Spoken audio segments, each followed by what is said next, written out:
content presented in this podcast is based on real events and may contain graphic descriptions of violence, sensitive topics, and explicit language that may be triggering, offensive, or sensitive subjects to some viewers and listeners. Discretion is advised. The purpose of this podcast is to explore and discuss true crime cases for entertainment and educational purposes only. This podcast does not intend to glorify or sensationalize crime, but rather aims to analyze and understand the complexities of human behavior in the criminal justice system. We encourage listeners to approach this content with empathy, critical thinking, respect for the victims and their families. The wind is howling across the Hudson River, its icy fingers clawing at the dark water. A single kayak bobbed in the distance, empty, adrift. Somewhere beneath the surface, the current carried a terrible secret. At first, it seemed like a tragic accident. A man lost to the river's unforgiving depths, his fiancée devastated by grief. But something wasn't right. The sorrow didn't seem real. The story didn't quite add up. And when she started doing cartwheels on social media just days after his disappearance, then came the confession. I wanted him dead. Tonight, we're going beyond the headlines and into the shadows of a case where love lies and deep, dark waters collide. It's time to start the show. Let's hit it.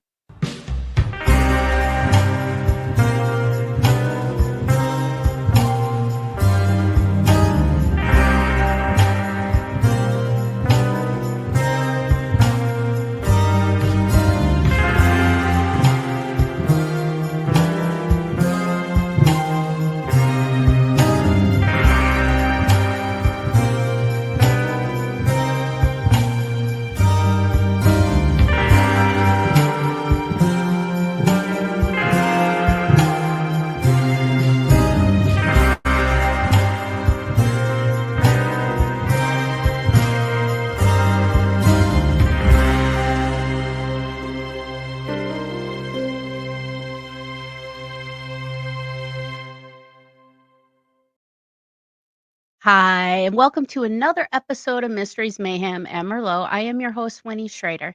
And tonight, it's still the month of love. It's February.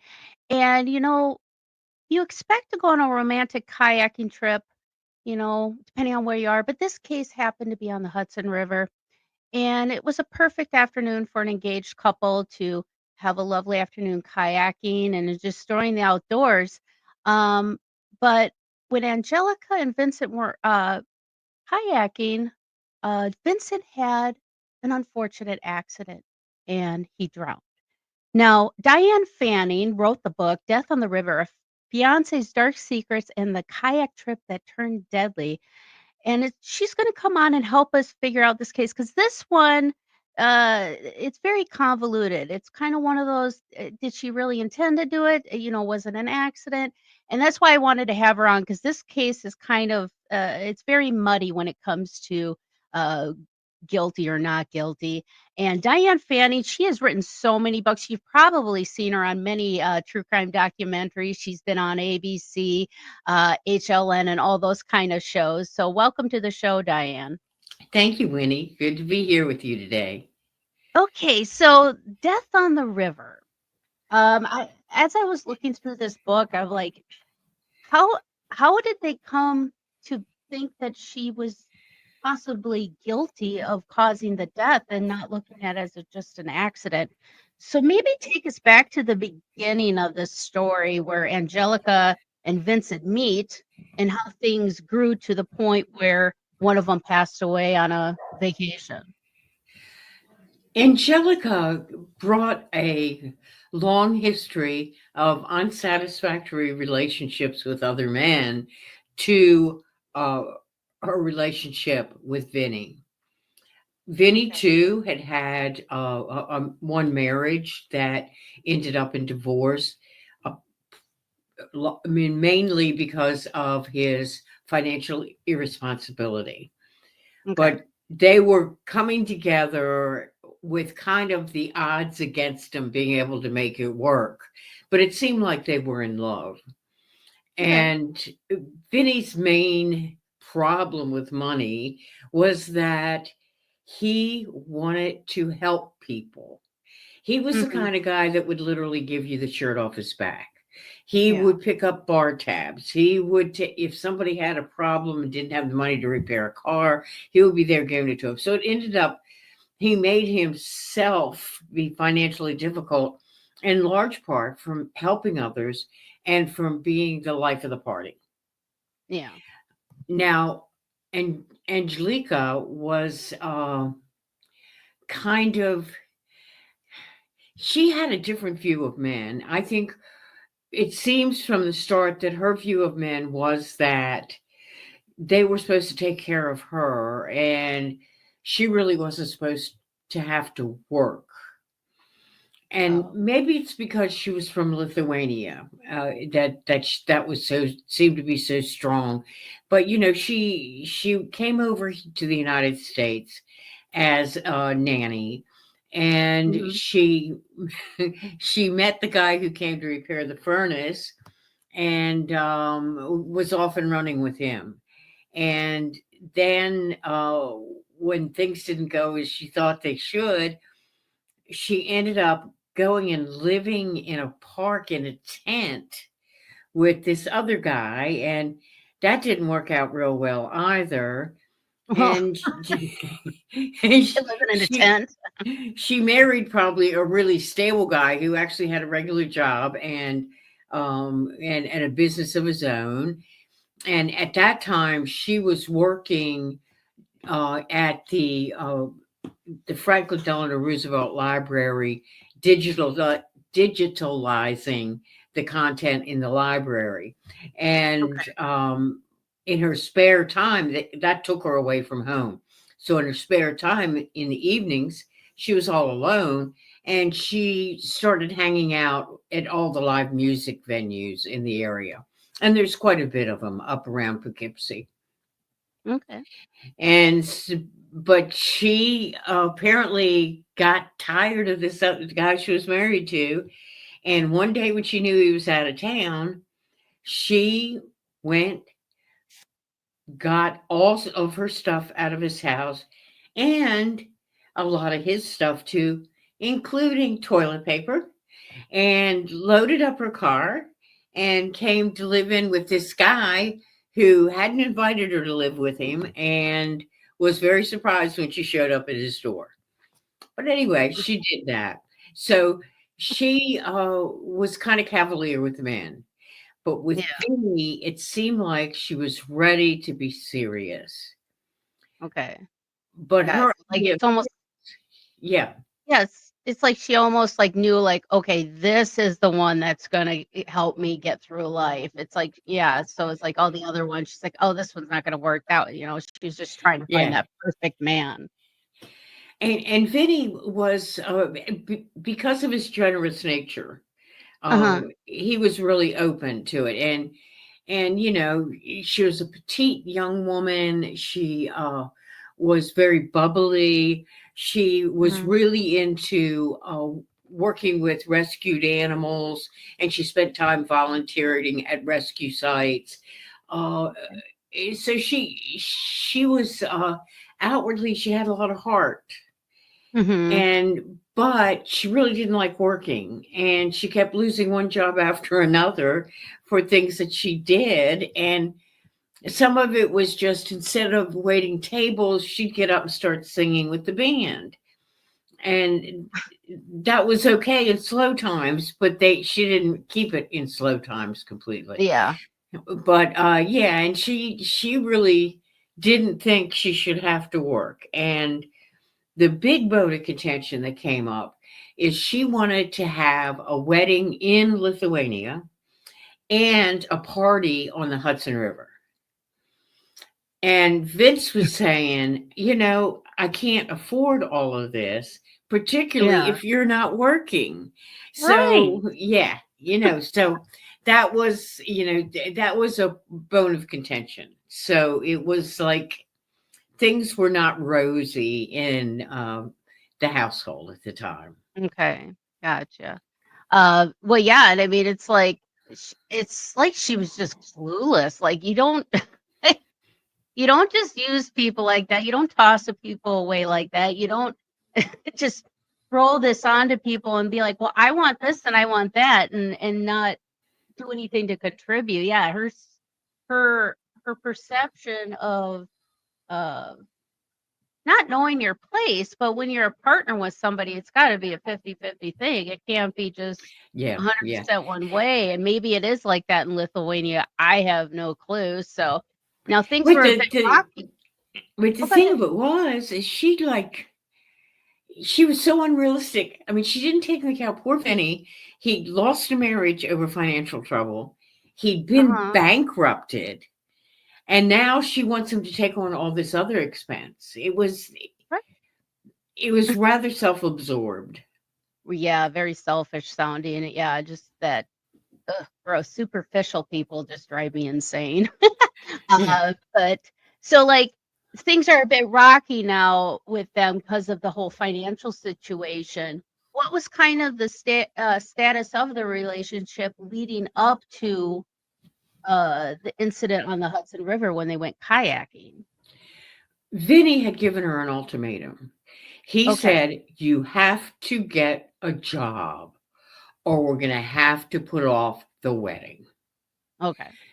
To Angelika, the idea of putting off the wedding was the same as not calling off the wedding. It wasn't just a Yeah. scheduling thing with her. She thought Yeah. it was terminal. Okay. And she did not want to go to work. Well, can't always get what you want. No, you can. So, okay. So, yeah. So she's just like, oh, God.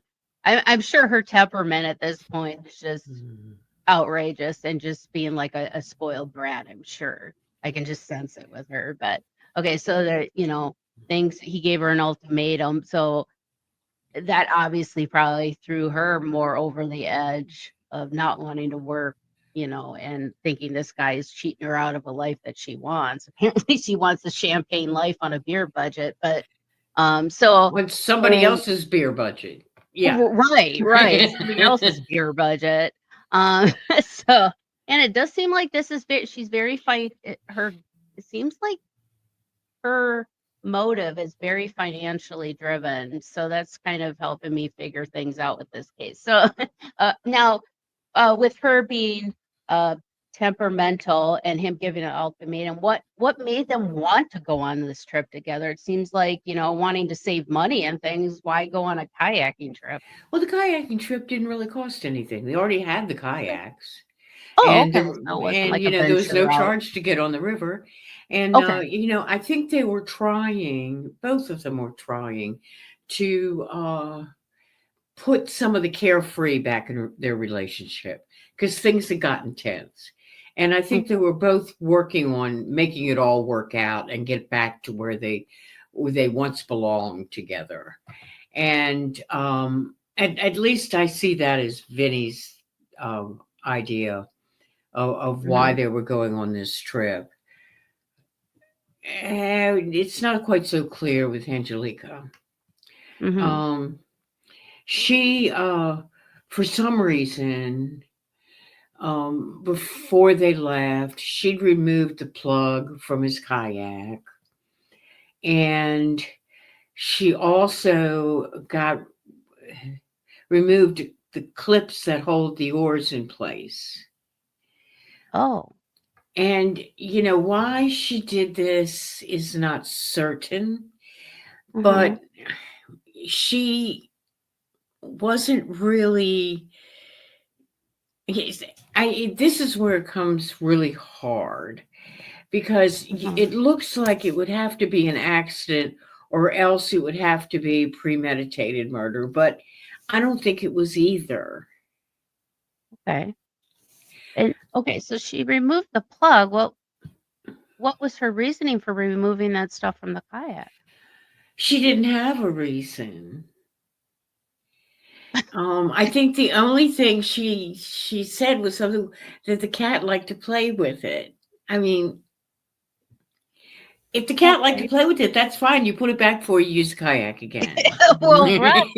You know? If it's on the kayak, how's the cat getting it? It's clipped onto the kayak. If the cat wants to bat it, at least it's not going anywhere. I mean, taking it off. That doesn't make sense. Yeah, I don't know where they stored the kayaks. I mean, they had an apartment, so their options were probably limited about where they could go. And I doubt if it was in the apartment, they probably had a storage area. But yeah, so they loaded them up and they stopped in town to grab a bite to eat and then headed out to the river. Okay. So, they get out to the river, they get on the river. So how long were they? I mean, was it obviously if the plug wasn't in his kayak, which that to me, if you're an avid outdoorsman and a sportsman doing kayak, hiking, all that, the one thing you always, always do is always pre-check your equipment. Always. Yes, you would think that. But Vinny did not have a life jacket.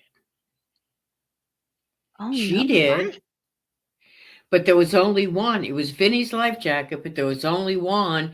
Apparently, Angelika did not have one or did not bring it, but there was one. And Vinny said, "You should have that." And he had some sort of flotation device in his kayak, but it wasn't all that great. And Okay. the weather that day was beautiful. The sun was shining. The river was one. Now, the Hudson River is unusual in that it's a tidal river. So that means that, it ebbs and flows like the ocean. Yep. And where they were going, there's a place where it's really wide, but then right down from it, it narrows suddenly. So everything moves really fast. Okay. And it was very early in the year to be kayaking. An experienced kayaker, if they were going on the river at that time of year, would have probably worn a wetsuit. Neither one of them did. Okay. Because it does not take long Yeah. to get into trouble when water is that cold. It was Oh, mid-April. So the day was pretty. The day was kind of warmish. But once you okay. get on the water, things do change a lot. Okay. But the first part of their trip was just great. They got in their kayaks and they went across the water to Bannerman Island. Bannerman Island is a sight to see. It looks like a ruin, and part of it is ruins, and they're trying to stabilize it and keep it.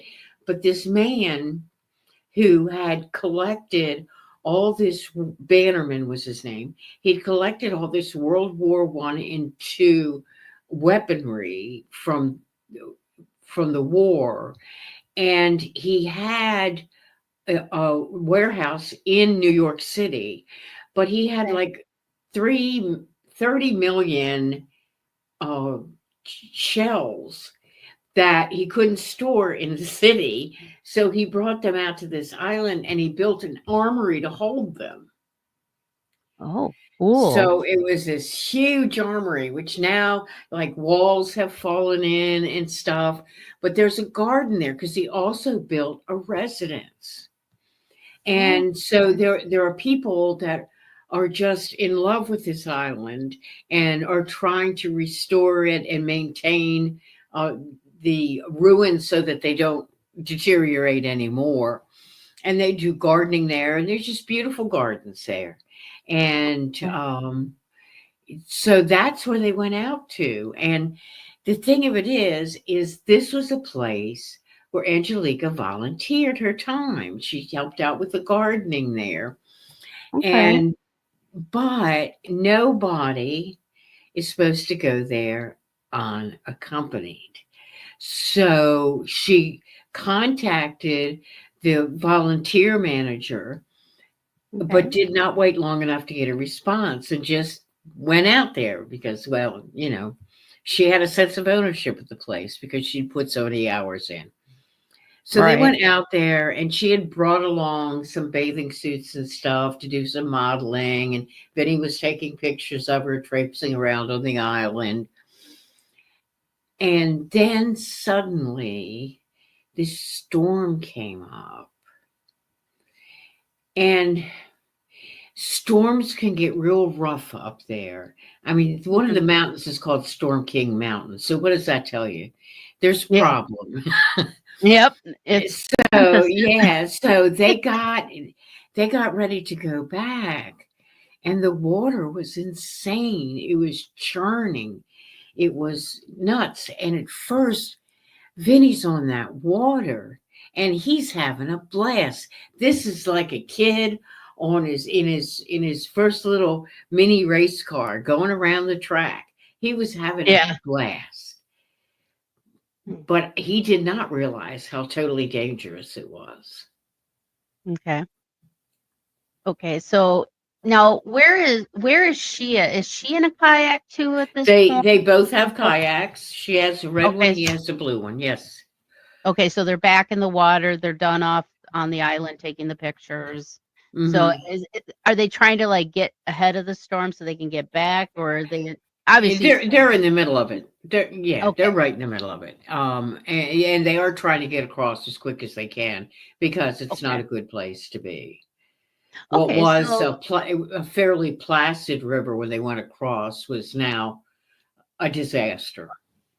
okay, so they're trying to make their way back to where they need to get off and get out of their kayaks and stuff. So what happened to Vincent's kayak that caused him to start going down?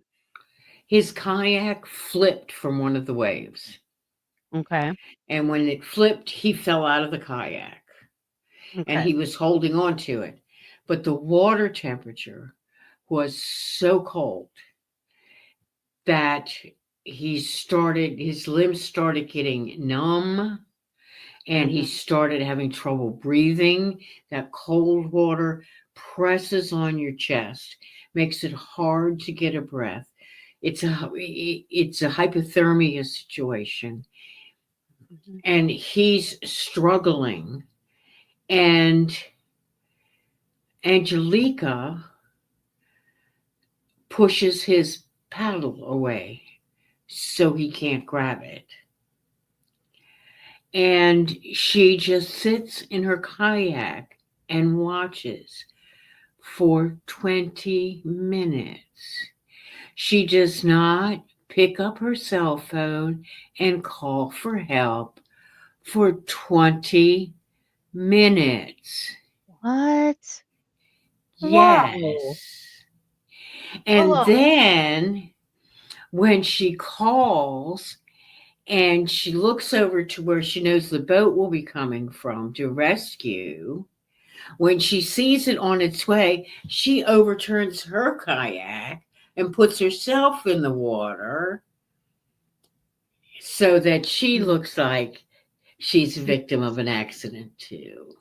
yeah, she's in distress. Oh my, how can you sit there and watch somebody die like that? I'm Oh, sorry, if it's somebody I profess to love, I wouldn't right, profess to love somebody without true feelings. And I would risk my own life to offer right, assistance. If right. I died in the process, so be it. But I'm not going to just sit there and watch and not make a phone call Right. either. I mean, like, how can you sit there and say yeah, love this person and you would not want any harm to come to them and they're struggling to survive and you literally take control of the situation and move everything out of the way that could possibly save them, including Yep. yourself. That's Yep. horrible. Horrible. So Exactly. 20 minutes. So 20 minutes, then what? Did she finally call somebody? I mean, like, Yeah, she called up to the rescue station. They sent somebody, but by then it was too late for poor Vinny. Um, yeah. there were so many people in the community, but Vinny was everybody's friend. everybody adored him. He was charming. He was, like I said, generous. And he was the life of the party. And people knew they could count on him. And he was gone. Yeah. And even if it was a senseless accident, this would be a horrible tragedy. But I think there was more to it than an accident. Okay. Well, we do have to take a quick break. So when we come back, we're going to kind of examine how up front everyone thought it was an accident and what made it unravel to make it possibly be murder, manslaughter. Okay, we have Diane Fanning. She's the author of Death on the River, a fiance's dark secrets, and a kayak trip turned deadly. And we're going to talk about where this case unraveled and how it came to court and possibly a conviction of murder. Attention, all you true crime lovers, the wait is over. Mysteries, Mayhem, and Merlot merch is officially here. If you love murder, mystery, and a good glass of wine, now you can wear your obsession with our exclusive collections of tees, hoodies, and more. From Talk Crimey to Me to I'm Only Here for the Alibi, we've got the perfect designs to sip and sleuth in style. Now, I'm only getting started. So what are you waiting for? Head over to mysteriesmayhemandmerlot.net and click the merch tab at the top of the page and get to sleuthing.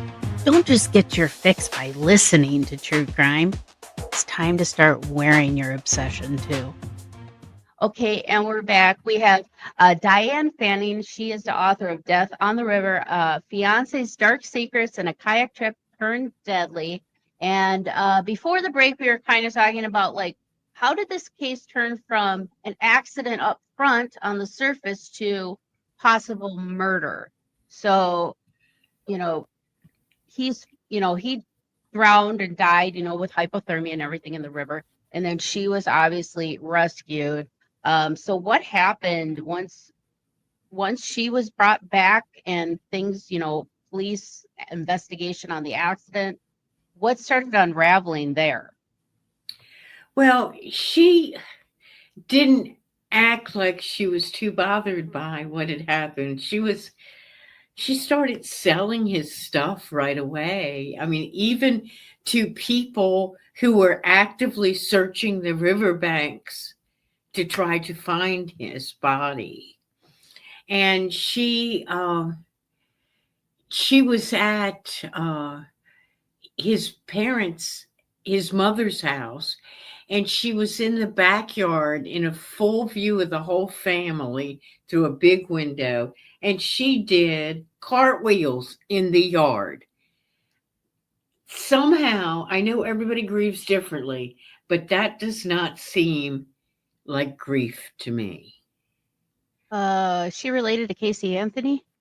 Yeah, you would think. Yes. I mean, come on. It's that. What kind of behavior is that? I understand people do grieve differently, but that, no. And then, when she was out on the island and the cops came out there and DeCorto was interviewing her, and she was pretty open with him. I mean, she said she was relieved that he was dead.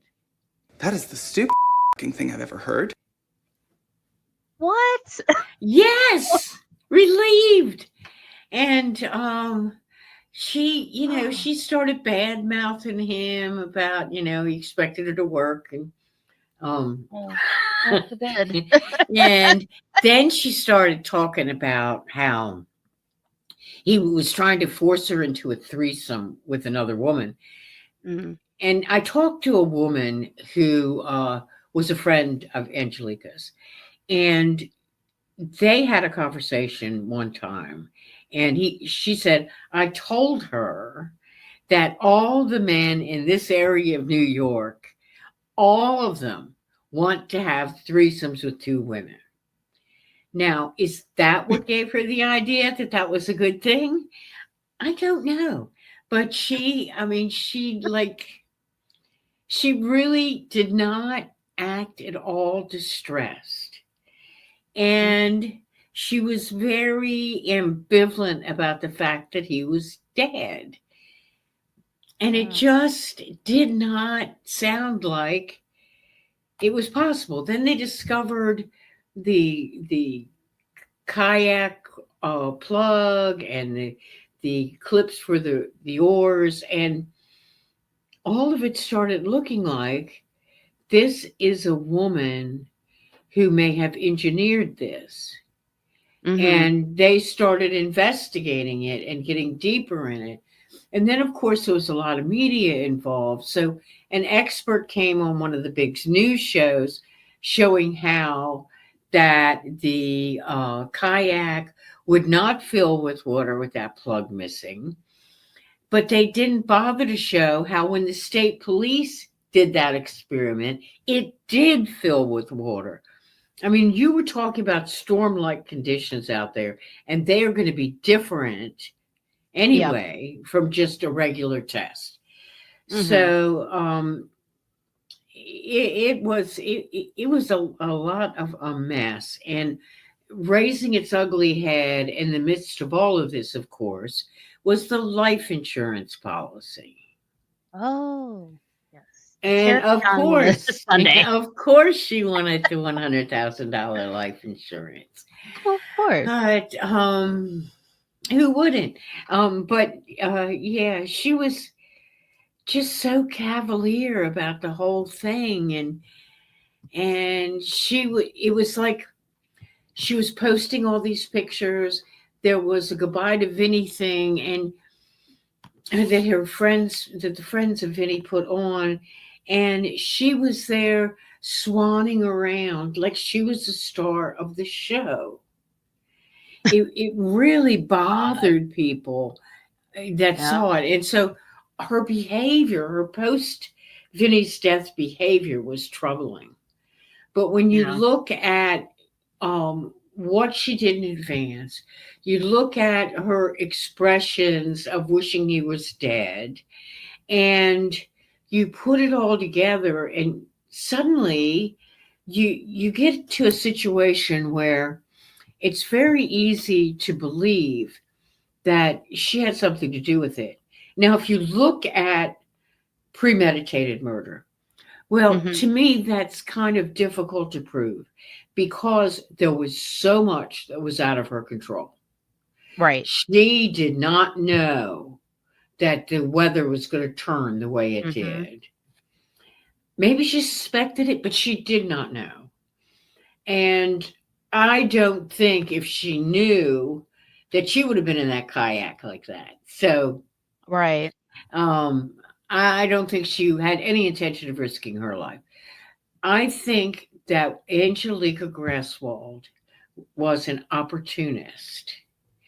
She wanted him gone, but she wanted his money and his life insurance. So she could go on and continue to live her life. So she saw an opportunity and she took it. She didn't lend aid. She just watched him suffer and die. And the fact that she did that was such a painful, painful thing to Vinny's family. Yeah. Can you imagine being Vinny's mother and knowing that someone for 20 minutes watched as he died? It's just, it tears your insides out just to think about it. Right. And it's supposed to be somebody that's supposed to love him and care for him too. And yes, somebody that was going to marry him. Right. And be part of the family. Yeah. Yeah, because like, when you have children and they grow up and they have relationships, you want nothing but the best for your child, regardless of their age, and to be so cavalier about it. And that's got to be just kind of soul crushing to see that, especially play it out in court. And she just sounds like she sounds like a treat. Man. She did have a good attorney. And sadly, sometimes that's what it comes down to. Having an attorney that is willing to stretch the boundaries of reality to get you out of the mess you're in. Right. Okay. So now she gets an attorney. This is brought to court. What were the actual charges that the DA brought up against her? She was charged with second-degree murder at one point, Okay. but that was dropped to reckless homicide, I believe. Okay. Gotcha. And yeah, that, I mean, I could see that one sticking, because whether or not she caused, obviously she didn't cause the storm, didn't cause the water to be so rough where his kayak flipped over. But she did take the plug out of the kayak. Yep. And she just sat there and watched him and didn't For hate 20 him in minutes. any way. For Yeah. 20 minutes, yeah. So, Yes, okay. yes. So now, does she plead out or does it end up going to a trial? It was a plea bargain, yes. Okay. And what was her plea bargain that she got? Basically time served. There was a little more additional sentence, but in a very small amount, couple months. And Just a couple months? yeah. I mean, she'd been locked up for a little while, and so Okay. time served in that couple of months. It's Yeah. horrible. So, It is horrible. Vinny was a good person. Was he yeah. perfect? No. But he was a good person, and he deserved to live much longer. Right. And, it's like one of those things too. Does he have any type of responsibility as well? Not being prepared, not having life jackets, not checking the equipment before entering the water. So it's like, does some of the responsibility kind of fall on his shoulders at all? Just not being prepared. If it was pilot? just an accident, if it had been an Okay. accident, yes, you would say he was careless. He was Okay. like playing like an adolescent. I am invincible. Okay. But it wasn't just an accident. Yeah. Some things happened sort of accidentally, Yeah. but he didn't go out there alone. He Uh-huh. had someone with him who should have been interested in his survival, Yeah. but she For was sure. not. Ugh, God. And just to say, she's just like, I'm glad he's dead. Well, excuse me? Yeah. I mean, for $250,000 life insurance policy, can you at least pretend you're sad about it? For God's sakes. I mean, come on. That's ridiculous that she was publicly like that. Oh, my goodness. Well, thank you so much, Diane, for talking about this case. Because, yeah, on the surface, I was looking, I'm like, how could they have proved, what proof did they have to change this from an accident to a murder? And, shedding that light on that topic, this has cleared it up pretty good for me, because I was just like, it was one of those things where it's like, is she guilty? Is she not? Who has responsibility? But now that sounds like she literally watched a guy get stabbed in an alleyway with a suitcase full of money, and instead of helping the guy, she took the suitcase of money and walked away. So I mean, pretty much what she did. Yes. So, yeah, she is not a great human being. I'm just going to put her on my shit list for that one. Good idea. Well, another person that should be on that list is someone who I just finished a book about that's coming out next month. Who? Lizzie Borden. Yes, we are definitely going to have you on for and that. It's here's my bookmark. Oh, that's awesome. And it's fiction, not true crime. But what I did is basically using my experience of all the true crime I've written, I tried to put myself into Lizzie's head and find a way where what she did made some sense.